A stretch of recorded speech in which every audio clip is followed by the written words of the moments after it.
Statistics বা পরিসংখ্যান এই সাবজেক্টটাকে আমরা সবাই নবম দশম শ্রেণীতে অপশনাল সাবজেক্ট হিসাবে জেনে এসেছি, যেটাকে আমরা সুন্দর মতন অ্যাভয়েড করে সাধারণত জীববিজ্ঞান বা কম্পিউটার সায়েন্সকে আমরা অপশনাল হিসাবে নিয়ে থাকি।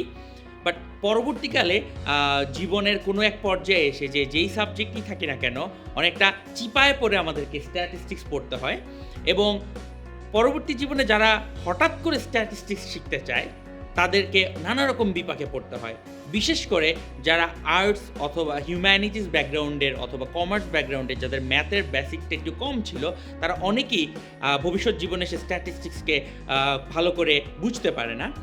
সো সো আমাদের ইউনিভার্সিটি লাইফের সেই সকল বন্ধুদের জন্যই আমরা মূলত এই ইন্ট্রোডাকশন টু স্ট্যাটিস্টিক্স সিরিজটাকে নিয়ে এসেছি।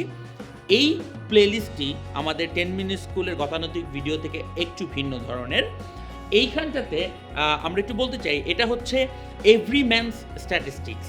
আমরা এইখানে খুব বেশি ম্যাথমেটিক্যাল টার্মের বদলে আলোচনা করব স্ট্যাটিস্টিক্সের গুরুত্ব কী, স্ট্যাটিস্টিক্সটাকে কিভাবে বাস্তব জীবনে আমরা ব্যবহার করতে পারি। ম্যাথমেটিক্যাল প্রুফগুলোকে আমরা যত সম্ভব কমিয়ে রাখার চেষ্টা করব।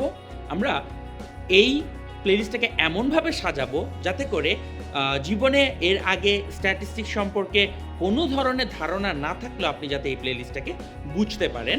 এবং আমি আশা করব এই প্লেলিস্টটা শুরু থেকে শেষ পর্যন্ত দেখলে আপনি অন্তত আপনার জীবনের বিভিন্ন ক্ষেত্রে স্ট্যাটিস্টিক্স বা পরিসংখ্যানের গুরুত্ব এবং বিভিন্ন ক্ষেত্রে কিভাবে পরিসংখ্যানের বিভিন্ন প্রণালী প্রক্রিয়াগুলো ব্যবহার করতে হয় তা বুঝতে পারবেন।